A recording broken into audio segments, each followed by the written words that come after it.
When I was a youngster, before starting at the watchmaking school, I took anything apart that was mechanical, especially internal combustion engines. It was fascinating to see what was inside these devices. I also took my friends' watches to pieces, which I completely destroyed. I thought it would be a good experience to collaborate with a house on a human scale and independent.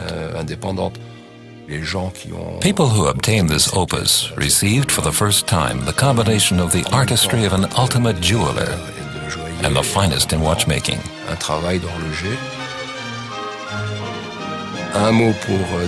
A word to describe this project, which was achieved in a short time frame with a certain degree of stress, is adventure.